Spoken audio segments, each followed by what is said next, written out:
Welcome to The Man of Recaps. Entourage is a show about movie star Vincent Chase and his three best friends from back home who basically wander around LA trying to get laid. Eric goes by E as the serious one. He's Vince's sort of manager. Johnny Drama's Vince's older brother. He used to be a TV actor, but he's washed up, so now he cooks breakfast. Turtle doesn't do much. He's the driver, and he smokes a lot of pot. Super agent Ari Gold wants them to read the next script, but the guys have a pool party instead where E almost hooks up with the girl, but he's not over his ex Kristen. Turtle, however, has no problem taking Vince's leftovers. The script is for a random movie called Matterhorn. Vince still doesn't want to read it, so instead they buy a guard dog and stick it on Turtle. Ari starts out not liking E because he's not really in the business. He calls him Pizza Boy because he used to manage the Sbarros, but Vince trusts him, and Vince is like, should I do this movie? And E's like, no, this script sucks. So Vince is like, let's not do it. The boys roll into Ari's office and they meet a super hot pop star who's famous for being a virgin, and Ari has a new assistant, Emily, who they try to set up with E. They buy a Bentley, which is awesome, and they run into Jessica Alba, who invites them back to her house for a party, and Vince flirts with the pop star. She really is a virgin, and Vince has a rule, he's never anyone's first, nor is he anyone's last, so they don't hook up. Vince is doing Jimmy Kimmel, but Drama has some sort of drama with Jimmy Kimmel. E hooks up with his ex Kristen, but she assures him it is breakup sex. Vince bangs the other guest and brings up Drama's beef, but apparently there was no real beef, and Drama plugs a home theater guy so that they can get a sick home theater. It's Vince's movie's opening night, so Emily asks E to be his date. Drama's currently dating a super buff chick. Vince got a nude pic in his fan mail, so Turtle decides to ask her. They all go bowling. Turtle's chick is a lot of fun, but when she sees Vince is taken, she ditches Turtle for some other celeb. He and Emily have their first kiss. Vince really likes this pop star, but still refuses to be his first, but don't worry, he still gets laid because he meets another hot chick immediately. This one's a fitness nut, and she's staying over way too often, which is against house rules, but there are some benefits to her being around. This butt belongs to douchebag agent Josh Weinstein, and he's got a script for Vince, Queens Boulevard, which is perfect because Vince is a New Yorker. Only problem is the producer hates Vince. Meanwhile, all of LA is run out of pot, but Vince's girl has a hookup, her guru has a bunch, and so Vince takes a meeting with the producer. He does hate him, but Vince is like, yo, I got pot, so they smoke up and he gets the part. Now Drama's getting an agent, but they give him a lowly guy, Adam Davies, because Drama's career is going nowhere. They go to Gary Busey's art show where Turtle knocks over a sculpture, and then Josh Weinstein invites them to a party at his house where Busey gets his revenge, and Weinstein tries to poach them. He and Emily break up because business gets in the way, and then Ari shows up and he lays the smack down on Weinstein. To do Queens Boulevard, Vince has to get approved by the director, Billy Walsh, who's a creative genius but also insane. He did some rewrites on the script, which now involves Vince getting a blowjob from a guy, and he refuses to change it for artistic integrity. Meanwhile, E gets a call from Kristen. Apparently he drunk dialed her last night. They watch Billy's other movie, which is really weird and artistic, but it is incredible, so they agree to do the gay blowjob. Of course, he was just kidding. He just did that as a test, so all's well. E and Emily are definitely done, so he gets back together with Kristen. Drama's agent finds him an audition, but this guy's on the phone the whole time, so Drama blows out of there. Now, E wants to be Vince's official manager instead of only his sort of manager, and Vince doesn't take it seriously, so they have a fight, but E manages to hook Vince up with Scarlett Johansson, so all is well again. They fly to New York to film Queens Boulevard, and then they're back. E was faithful to Kristen the whole 3 months, but now she has her period, so they set up a date to have sex that weekend. Ari has a new assistant, the gay Asian Lloyd, and he's got their next project lined up, Aquaman. Vince doesn't want to do it though. They like Medellin, the story of Pablo Escobar. Drama's agent tells him he needs new headshots, so Turtle hooks him up with some free ones. Then the guys buy a Maserati and go to a Lakers game. Meanwhile, Kristen got food poisoning, and Jamie Presley invites him back to her party, so Vince tries to get E laid, and he does with a super hot model. He feels bad and wants to confess, which all the guys are strongly against, and so when he's hooking up with Kristen, she confesses first. She has been seeing someone else, so he's like, good thing I banged that model. They're going to a party at the Playboy Mansion tonight, which Drama's banned from because of an incident involving the Karate Kid and the monkey cages. Vince finally agrees to an Aquaman meeting, but the suit is terrible, so it's a definitive no. Then they look at a new house, and they decide they like the big one better. The Playboy Mansion's an incredible place, so they try to smuggle Drama in, but he gets caught, so he has to hop the fence. Hugh Hefner finds him, but luckily he's able to blame the monkey incident on Pauly Shore. They offer Vince a buttload of money to do Aquaman, so he says, yeah, let's do it. Drama goes for an audition where he has to show his calves, and he's feeling insecure, so he considers calf implants. Turns out James Cameron is going to direct Aquaman, which could be bad because we don't know if he'll want Vince. Dana Gordon works at the studio. She and Ari used to be a thing, so she tells him that they still like Vince, and they're all partying, but they hear that Leo might be playing Aquaman. They're neighbors with Bob Saget now, and this house full of super hot chicks, which Saget tells them is a high-end brothel, but Vince seduces the matron, so the girls are on the house. E convinces Emily to have James Cameron watch Queens Boulevard, but Billy won't let anyone see it until it premieres at Sundance. Vince does a commercial for an Asian energy drink to make some extra money, and he bangs his hot combat instructor, and the commercial turns out super sweet. Turtle's in an Xbox boxing competition, but he's knocked out in the first round by a little kid. Now it's time for Sundance. E meets the producer Harvey Weinstein in the bathroom, and their driver is a hot chick, which Turtle and Drama both compete for. Harvey offers Vince a surfing movie, but only if he accepts right now, and Ari says yes because they don't know if the Aquaman deal is going to come through, but Vince changes his mind and decides to wait for Cameron to see Queens Boulevard. Meanwhile, the driver convinces Drama and Turtle to have a threesome. Harvey doesn't take the rejection very well, but James Cameron is there, and Queens Boulevard premieres. It's excellent, but Cameron left early. Luckily, that's because it was so good, it's all he needed to see. The guys are staying in Jessica Alba's Malibu beach house because she needs someone to watch her cats, and they have to choose an aqua girl. Top of the list is Mandy Moore, who Vince once had a fling with. He says it's no big deal, but apparently he was pretty obsessed with her. Adam Davies gets Drama another audition, but he's all the way in Malibu, so he has to rush over there, and the guy is on the phone again, so he comes out and busts this guy's windshield. Turns out he actually got the part, but now he's going to jail. Vince has dinner with Mandy to prove things won't be awkward, but she has a fiance now, and things will definitely be awkward. The guys go to Comic-Con, which is Drama's time to shine, because his one-hit show was the nerd classic Viking Quest. Vince does an Aquaman Aquaman interview with Dwight from The Office, but when he asks about his history with Mandy Moore, Vince storms off. Vince is supposed to go to dinner with Mandy and her fiancé tonight, but he storms off from that as well. Drama doesn't like his hot co-star from Viking Quest because she got a successful spin-off, but turns out she always had a crush on him, so they make out and give the fans a good show. Turtle calls in a favor with some porn star friends, and they convince Dwight to give Vince a favorable Aquaman review. And then they go to a U2 concert for no apparent reason. Work on Aquaman is awkward with these two, and then we meet Sloane, who is E's one true love. She's the daughter of Ari's boss, Terrence, who has been mostly retired, but now he wants back into the game. It's Ari's daughter's bat mitzvah, so Drama and Turtle smoke and fast to get ready for all the good food, but they miss the food, so then they find a kid's birthday party next door to pig out at. Vince and E compete for Sloane, and crazily she chooses E, which is fine because Mandy Moore shows up and says she dumped her fiancé, so she and Vince are back together. This is bad press because Vince looks like a homewrecker, but Vince doesn't care. In fact, it's Mandy's birthday, he wants that painting, and Ari gives it to him because Terrence is trying to sneak him away. However, Sloane and E are dating, and Sloane knows that all of Ari's paintings in the office are fake, so he returns it, and Ari has to go bring the real one from his home. Meanwhile, Drama's actually landed a part in a TV movie starring Brooke Shields, but during the hug scene, he pops a boner, so he's fired. Mandy loves the painting, and in fact, things are too good with her and Vince because they were having so much sex they missed an important Aquaman meeting, which Mandy's agent Barbara Miller does not like. Meanwhile, someone took their Maserati for a joyride and left their own hip-hop demo in the car, but it's really good, so Turtle tracks him down and is like, hey, no hard feelings, I'm a music manager now, I want to sign you. Ari's finding himself being left out of his own meetings, so he initiates Project Tsetse Fly, where he's going to jump ship and take all the best agents with him. Unfortunately, someone talked, it's Drama's douchebag agent Adam Davies, so Ari goes on Jerry Maguire and takes Lloyd with him, who gives him a good pep talk, and then he drunkenly dances in front of his wife. The guys spot Mandy out with her ex-fiancé, and in an unbelievably retro moment, they use their flip phone camera to take photos of her renting a movie at Blockbuster. And the bad news is, she is getting back with him. Vince is super heartbroken, so he doesn't want to do Aquaman anymore, but when he goes to tell James Cameron in person, James is so excited about it that he's like, okay, I'll take the millions of dollars and just suck it up. It's the Aquaman premiere, the guys are looking for dates, Vince goes on the radio to find one again, but this time he wants to bring his mom, who never flies out from New York. The other guys meet two good perspectives, but they've run out of tickets already, so they steal from James Woods, who comes to the house to get him, but they give him some fake ones instead. The only way to get Vince's mom, though, is if all the other moms come, so the guys walk the red carpets with their moms. Aquaman's looking to be a huge release, but there's rolling blackouts because it's so hot in California, so the guys get invited to a random high school party, and Vince has an almost famous moment, and turns out Aquaman was the biggest movie ever, it was even bigger than Spider-Man. Their old friend Dom has just gotten out of jail, and he causes friction in the entourage because he tries to steal Johnny's cooking and Turtle's driving. Medellin is back, the project was dead, but it's now alive, and they need to charm the producer, but someone steals his Shrek doll, and they think it's Dom, turns out it was, so they give it back, and Dom is gone. So they've got Medellin, but it films at the same time as Aquaman 2, so they talk to the head of Warner's and gets him to push it back a few days, but not enough days, there's really not enough time, so they figure it out though, but then he's like, I really didn't think you could figure it out, I just don't want Aquaman blowing coke and killing people. Sloane has a friend in town, and they have a threesome with E, but he wakes up cuddling the wrong girl, which is a huge threesome faux pas. Vince won't talk to Aquaman until someone finds Johnny a job, so Lloyd finds him an audition for a show called Five Towns, then Vince finds out he basically has to do Aquaman 2 because of his contract, but he refuses to go to breakfast with the head of Warner's, so they recast him for Jake Gyllenhaal. Things are a little awkward after E's threesome, and Vince gets celebrity auctioned, but he's in the coat room banging the hors d'oeuvre girl, but soon Sloane's friend leaves town and this storyline goes nowhere. Johnny's got his Five Towns audition, but he's having a very bad day, so he misses it, but he gets the call from the director, they want him anyway. Ari's ambushed by heads of the other agencies, they want to shut him down, but Barbara Miller says, hey, I'll join with you, so they form the Miller Gold Agency. Queens Boulevard is about to be released, but apparently the studios butchered it by putting it in color, so Vince speaks out and says don't go watch it. They take a random trip to Vegas to judge a stripper competition. Seth Green tells E that he used to bang Sloane. Drama's favorite masseuse is a man, which is totally heterosexual. Vince passes the strippers off to Turtle, and they lose a lot of money at blackjack, but then they win it back. Drama's massage turns less heterosexual, the guys judge the stripper competition, and they get in a fight with Seth Green. Turtle's rapper gets a record deal, but he doesn't show up to the meeting. Ari sets E up as a joke with this old producer because he doesn't have anything, just tells boring stories. They track down Turtle's rapper, but he actually has another manager, so they hang Drama off the balcony and give Turtle a severance package. Vince picks up a girl at a bookstore and turns out she's engaged, but Vince is on her celebrity cheat list, so it's okay. He actually finds a good script for a Ramones movie with the old guy, and so that's their new project. First, Turtle needs to buy some sneakers, but Vince refuses to use his celebrity power to cut the line, so they run out. Drama's filming his first day on Five Towns, but he's got a long monologue, so he's super nervous, so he hides in his trailer and decides to ride one out. Unfortunately, he's mic'd so everyone can hear, but it works because he does a great job. Then Vince hooks Turtle up with some limited edition sneaks. The old guy is ruining the Ramones meetings by being old, so Ari sends him to the wrong lot, but he gets mad and sells to Warner Brothers, which is the studio that hates Vince. Vince considers firing Ari, but Ari can fix it. He talks to Dana Gordon, who tells him they're not even going to make the movie, they just bought it so Vince can't do it, so Vince tells the old guy this because he just wants the movie to get made. Unfortunately, Data gets fired and the old guy gives up, so Ramones is dead. The guys go see other agencies, but they're all terrible, so they come back to Ari, but he gives them the same dumb presentation, so they are out and the dark days begin. Their new agent, Amanda Daniels, is super hot. She's got a great script for them and takes them to Lakers games just like Ari used to do. Ari's jealous, so for Vince's birthday, he says he can get Vince Medellin, even though Benicio del Toro is supposed to be doing it, and Turtle subsidizes Vince's birthday party by getting corporate sponsorship. Vince wants to come on Ian Sloane's romantic getaway, and he doesn't have the heart to tell him no, so he blames it on Sloane, says that she needs to approve Vince's girl first. Ari's trying to sign a gay writer, so he brings along Lloyd as a gay enticement. Lloyd is about to sacrifice his body for the good of the company, but Ari comes to save him, so he slaps the guy and they are out. Turtle and Drama go to the dog park to pick up girls, which goes extremely well until their dogs end up fighting. The dog girl tells Turtle that his dog's a bad dog, so Turtle's like, no, dogs before hoes. He's in the doghouse when Sloane finds out he was blaming things on her, so they get their romantic weekend in Napa, and the boys go to Cabo for spring break. Their new agent's mad because they're holding out for Medellin Medellin, so they decide to read her script again, but they don't get much work done. Vince then tells his agent he thinks she's super hot, which is very unprofessional, but they do bang just one time to get it out of their systems. Ari's friend from college used to be a loser, but he's got a hot wife now because he made millions on stamps.com, so Ari throws a fit, but then he remembers he has his own millions and hot wife, so he doesn't care. Drama's doing a hidden camera show with Pauly Shore, so when UFC fighter Chuck Liddell cuts him off in the parking lot, he acts tough for the cameras, but the real cameras were for this Girl Scout thing, so Chuck Liddell's gonna kill him. The guys go to Chuck Liddell's fight so they can apologize, but Chuck calls Drama out in the audience and gets him up there and makes him beg for mercy, which was the hidden camera show all along. The guys go to a horse race and Drama's got a sure thing, but of course it loses, and so Drama buys the horse. Benicio drops out of Medellin and they want Vince, but it has to happen today, but it's a Jewish holiday, so they can't use their cell phone. So they go to a temple where the producer is, and he's like, no business on holidays.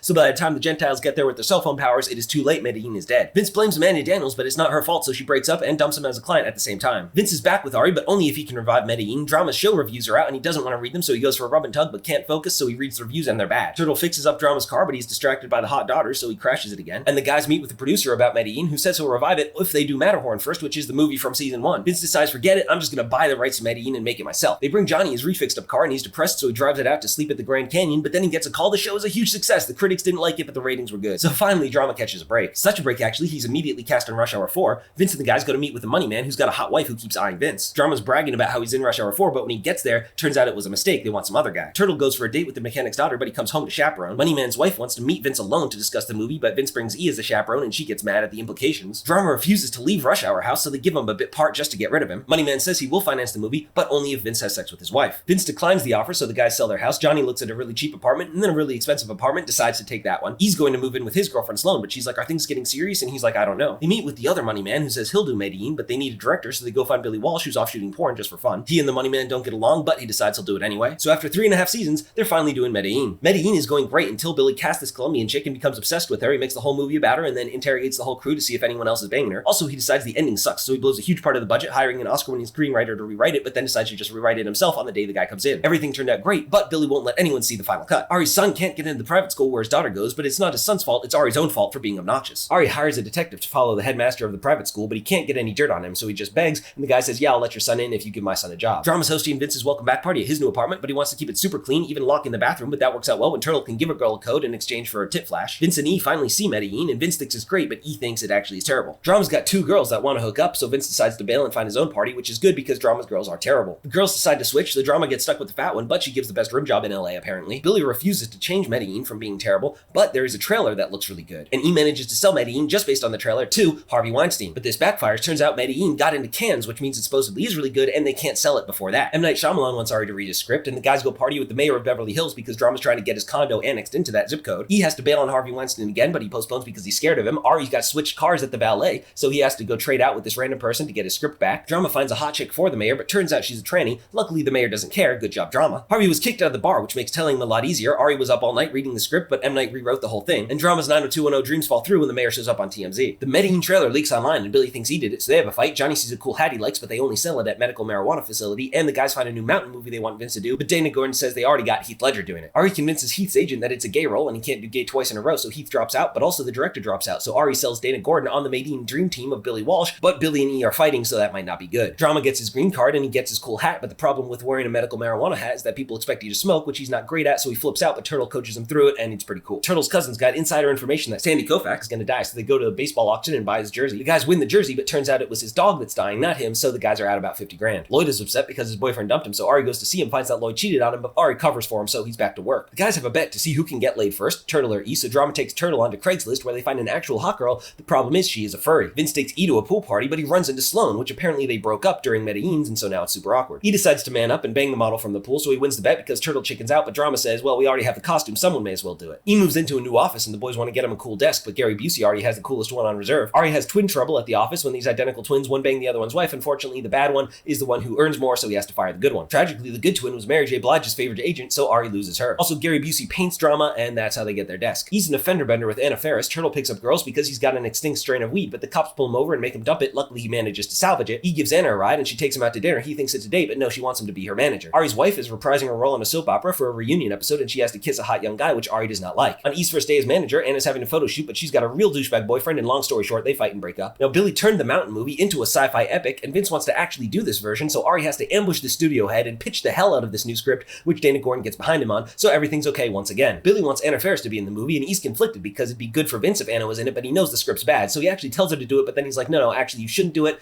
and I have a crush on you, so she dumps him and breaks up with him at the same time. There's a terror alert, so they can't fly to Cannes. They're gonna fly private, but they can't all fit. But Kanye West shows up and he's like, I got plenty of room on my plane, we'll all go to France. Foreign money man has a party in his yacht. He wants to buy Medellin without even seeing it, but they want to wait for an offer from a real studio, but their money man doesn't want to because he blew all of his money on coke and hookers. Viking Quest is actually really popular in France, so Drama pulls a hot chick back to his hotel, but they mixed up the reservation. He's got a bad room, so he throws a fit and gets kicked out. So Ari has to get a better offer on Medellin before it even premieres, so he plays Dana Gordon and Harvey Weinstein against each other, and she makes an offer. Unfortunately, the foreign guy made an even better offer, and this guy took it without consulting them. Drama's searching for his girl. He finally finds her at the red carpet, and Medellin premieres, but it's actually really, really terrible. Everyone hates it, and this guy's like, yeah, I'm not paying you anything. Drama, though, has sex on La Plage. Vince is retired to Mexico, but he gets an offer to do a new movie, so he flies back in, but the director's just using him as leverage with Adam Davies. So nobody wants Vince anymore. He found a cool firefighter script, but Ari says no more indies, so he's like, whatever, I'll sign the writers and I'll take the script to Amanda Daniels. Vince is reunited with the virgin pop star, and she's not a virgin anymore, but she tries to pass him off to one of her friends. Drama's been dating the French chick long distance, but he freaks out when he can't get a hold of her, but she had a really good reason, and she dumps him. Meanwhile, Vince grabs his pop star, and they finally seal the deal. Ari gets a new Ferrari and ends up in a street race with Adam Davies, which he loses, so he sends Davies a bag of poop, and then the cops come, but there were actually hot cups sent by Davies, so Ari sends Davies nude pictures of his girlfriend that she sent Ari when she worked in the mailroom, but Davies finds nude pictures of Ari's wife on the internet, so Ari goes over there and bitch slaps him. To make some money, Vince does an appearance at a Sweet 16, and a drunken Drama barfs all over the cake. Amanda Daniels gave the firefighter movie to Ed Norton, who loved it, so now that Ed Norton's in, Ari wants to do it too. They take it to the studio heads and they like the movie, but they don't like Vince. Drama goes on The View and they ambush him about his ex-girlfriend, and he cries on national television. Drama's on a depression bender. He ends up going to jail again. Vince decides it's time to humble up and take a second lead role, and the studio agrees to that, except Warner Brothers, who still hates Vince for Aquaman, buys it out from under them. So now they're totally broke, and the only offer Vince has is for a Benji the Dog movie, so they decide to go to Joshua Tree in the desert and do shrooms to help them decide. Ari's wife's gonna come home from a trip early, but he doesn't want her finding out that he's doing shrooms in the desert, so he convinces her to stay, and he convinces Lloyd to go to his house and watch the dog, but Lloyd has a big gay party, and Ari ends up getting separated from the crew. But the guys find him later, and their dog Arnold, and they realize that's a sign that they should do Benji, but on the way home there's an even better sign that they should hold out for the firefighter movie. So Ari's gonna bet Vincent in the movie with the golf game with the head of Warner's, but the guy's got Phil Mickelson coaching him. Their friend Dom has run into some more trouble with the law,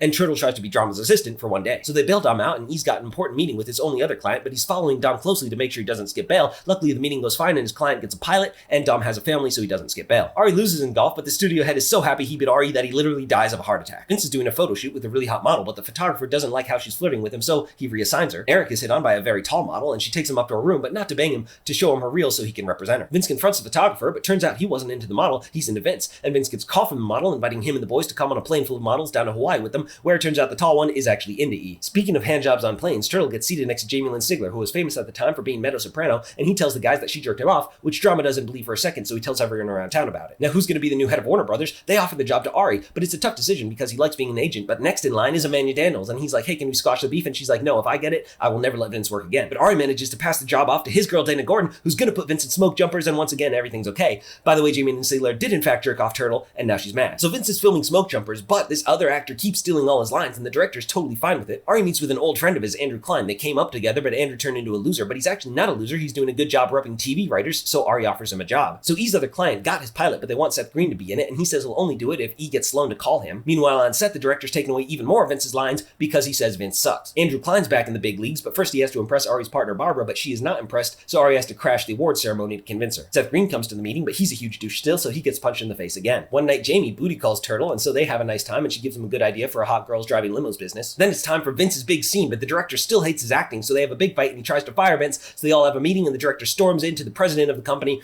and he doesn't like being bothered, so he just shuts down the whole movie. The guys go back to New York and stay with their moms, and they find out about a movie shooting nearby, so Eric goes in and tries to convince the director to look at Vince. Meanwhile, Johnny Drama buys a bar so he can name it after himself. The director calls back and says he likes Vince, but not for this movie, so Vince is pissed, and he and E have a huge falling out, but then Martin Scorsese calls and wants Vince to do The Great Gatsby, so Vince and E make up, and the boys are back on top. Vince learns to drive because he's doing a Ferrari movie. Lloyd wants to be a real agent, so Ari starts hazing him, and then he makes him go on a diet. Eric moves into his own house. He asks Sloan to go to the Gatsby premiere with him, and she says yes, but just as friends. This other girl that Eric's sort of dating, Ashley, does not want to be just friends. She actually shows up to the premiere, so things are pretty awkward, and Eric's like, Sloan, I want to get back together, but she's like, no, we can't, so he decides to go bang Ashley. Boys go driving Ferraris. Vince gives one to Turtle for his birthday, and Turtle gets another Ferrari from his girlfriend Jamie, so he's feeling useless. He wants to start a business, but Ari's like, you have no skills. E's client's pilot tests really well, except for him. They want to kick him off, and E asks Ari for advice on how to be a super agent, so he storms in there and calls them all racists, which doesn't work. Now Andrew's having an affair with hot young agent Lizzie Grant. Lizzie ends it, but when he sees her flirting with Ross from Friends, he freaks out and leaves his wife, which pisses off Ari's wife. The guys do a celebrity golf thing with Mark Wahlberg and Tom Brady. E gets set up with this manager guy who offers him a job, but turns out he's Sloan's godfather. He's still not over Sloan, even though he's dating Ashley. He calls her Sloan once by mistake, which is a big no-no. Drama's getting a kiss scene in his show, but he can't find a good actress, so he convinces Turtle to let Jamie do it, but a producer comes comes and starts hitting on her, so he attacks him. E and Ashley are great until she finds a missed call from Sloan, so she dumps him. E takes the manager job, and his co-worker Scott is a huge douche, but his receptionist, Kate Mara, is super hot. He's gonna sign Bob Saget, but Bob Saget wants to have sex in his boss's office, and the boss is like, yeah, I guess that's fine. Andrew Klein is not doing good. His wife's locked him out, so he crashes his car into his house. Andrew manages to sign Aaron Sorkin while in jail, so that's good at least. E convinces Sloan to meet him for a friendly drink, but then Ashley calls and wants to have sex, so he goes and does that instead. The guys have a break-in, but nothing was stolen except their underwear. They find the ID of this creepy guy, which is probably Vince's stalker. Drama tracks down the stalker, but Turtle went back to school, and turns out it was a sorority prank to steal his underwear because he's Jamie Lynn Sigler's boyfriend. Lloyd gets a call from Adam Davies offering him a job as a real agent, and because Ari's super mean to him, he bails. So Drama's character is being written into a coma, but he runs into an old producer friend of his who wants him for the Melrose Place reboot. Drama needs his agent Lloyd to get him out of his Five Towns contract, but he puts Ari on it as well, and Ari wins, so he's gonna dump Lloyd, but Lloyd comes up and shows his loyalty, so Drama decides to stick with him. Ashley doesn't trust E, she wants to read all of his texts, but then she's like, no, I'm being crazy, but he decides to dump her anyway. So E finds a new girl. Johnny had this one too though, and she maybe gave him a disease, so E goes to get himself checked out. Drama goes in for his audition, but he has a heart attack. Ari's old boss Terrence wants to sell his company. Ari's suspicious, so he talks to Terrence's ex-wife Miranda, who tells him that Terrence was having an affair. Armed with this information, Ari gets a great deal on buying out his old employer. Jamie's got a new show, but it films in New Zealand, and she's like, long distance thing never works, let's break up. All said Turtle. By the way, Johnny's heart attack was fake, and Eric is STD free. Turtle tries banging the sorority chick, but he just can't because he misses Jamie. E takes Sloan for lunch where he says he wants to get back together. She says no, but then he proposes. So Ari gets the company. He fires people by shooting them with paintball guns. Turtle tries to fly to New Zealand. Jamie's like, no, I mean, we should actually break up. And sadly, it's too late for him to get off the plane. He has to sit through the whole flight. Drama goes into audition again. He does great this time. Not good enough to get on this show, but the network wants to work with him on something else. Ari and Lloyd make up, so the dynamic duo is back together, and Sloan crazily accepted Eric's proposal, even though they haven't dated in like 3 years. Turtle starts his hot girl limo business, but he misreads the signs with one of his employees. Vince is doing more movies, but they want him to do his own stunts, so he does a car jump, and it gives him a taste for the daredevil life, which he proves by cutting his hair. Turtle's card gets declined. He blames his ex-employee. Turns out it's not her fault, and Ari's working with the NFL to sell their rights. Also, Lizzie Kaplan is helping because she knows football, and they do a great job, but Ari's wife walks in and does not like that.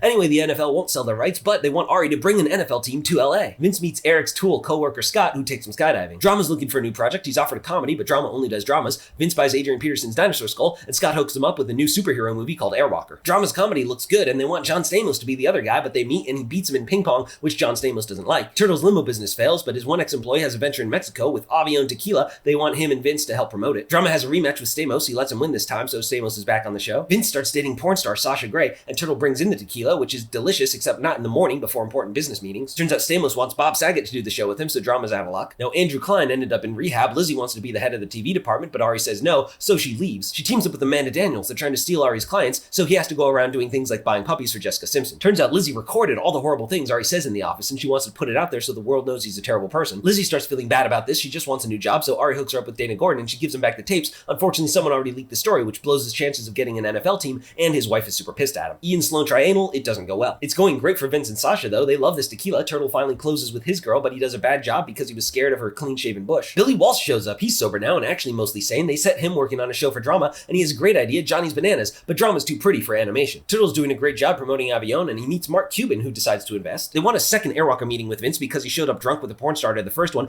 but he's been on a wild coke binge for the last week, so this one doesn't go well either. They want Vince to do a drug test, but he refuses, and he's got enough clout these days, so they fire the director and hire one who doesn't mind if he's on coke. Eric's hot new assistant convinces Drama that Johnny Bananas is a good idea, so they can cancel the whole party where they were going to convince him to do it. Sasha's doing a new movie, and Vince doesn't want her to, so he causes a whole scene and she has to dump him. His friends are all like, Vince, we need to have an intervention, but he runs off. Sloan's dad Terrence wants Eric to sign a prenup, and Ari causes a scene with Amanda Daniels, but turns out she didn't leak the tapes either, and now his wife is pissed at him again. In fact, he's planned a great surprise party for her birthday, but she doesn't show and says that she wants to separate, which destroys Ari's world. Speaking of destroyed worlds, Vince goes on his best bender yet. He crashes a party, gets punched by Eminem, and then is under arrest. Eric and Scott start their own management company. Sloan and Eric broke up, apparently because of the prenup issue, and Vince is out of rehab. They bust in a bunch of hot sober girls for a totally sober party, but Vince is like, look, I went on one extended coke binge, I can still drink a beer. Unfortunately, Turtle was trying to hide his weed, so he ends up burning the house down. Ari's wife starts seeing someone else, and Lloyd thinks it may be this waiter, so Ari ruins his acting career. Eric's moving his stuff out of Sloan's house, and they end up having breakup sex. Happens a lot with this guy. While in rehab, Vince had a terrible idea to do a movie about trapped minors. It would make a good TV movie, though, for Drama to do, so they get Billy Walsh to help write it. Johnny's Bananas is doing great. They've got Andrew Dice Clay as a co-star, and the test scores are through the roof. Ari's wife was not banging the waiter, by the way. She was banging the owner of the restaurant, Super Chef Bobby Flay. So Lloyd tries to set Ari up with his hairstylist's niece or something. Turtle's girlfriend is the face of Avion, which is doing great, but he can't get her on the phone. Now it's Turtle's turn to get fired and dumped at the same time, so he sells his Avion stock and wants to start his own business venture. Andrew Dice Clay wants to go on strike and hold out for more money, but they replace him immediately. Ari tries the date with Lloyd's hairstylist's niece, but he's not feeling it. Instead, he bangs Dana Gordon, with whom he's had 20 years of pent-up sexual tension. In rehab, Vince re-meets the director who stood him up on that other movie. He wants to work together now, but instead he does coke and then kills himself in the bathroom. So Vince has to take a drug test, but he smoked a joint the other day. They try a vinegar cleanse, but that's not going to happen. Ari takes Dana Gordon to Bobby Flay's restaurant, which is a hugely dick move. Speaking of dicks, Billy Walsh hooks Vince up with a prosthetic one to help him pass the drug test, and it works extremely well. The replacement on Johnny's Bananas is terrible, so Drama joins Andrew Dice Clay on the strike, and after a lot of unnecessary tension, it works out and they get paid. Vince has an interview with the hot journalist played by Alice Eve, and he basically flirts with her the whole time, so he goes in for a second interview where he hits on her again. Sloane's ex-stepmother Miranda meets with E to have him represent her, but they end up having drinks and then having sex. The article comes out saying Vince is a huge womanizer, and to prove her wrong, Vince makes a documentary of all the women he's banged and how much they enjoyed it. Turtle's new business is to bring a New York restaurant to LA, but he finds out Mark Cuban went public with Avion, and he could have made millions of dollars. Luckily, Vince was too lazy to ever sell the stock, so now Turtle's a millionaire. E is still banging Sloane's ex-stepmother, and they ambush Sloane on a date, but Sloane tells E that she's pregnant with his kid, and she's moving to New York to get away from him. Of course, he's gonna go follow her. Apparently, the journalist liked Vince's video so much that now they're getting married in Paris tonight. So Vince goes to invite Sloane to the wedding and also convince her that E is a really good guy and she should get back together with him. Ari and Dana Gordon have a beautiful romance that cannot last because he loves his wife, so he quits his job and he runs home with a grand romantic gesture and they get back together. So they're flying to Paris for Vince's apparent wedding, and Vince did convince Sloane to come, and she and E get back together, and that's how the series ends, with them flying dual private jets off into the sunset.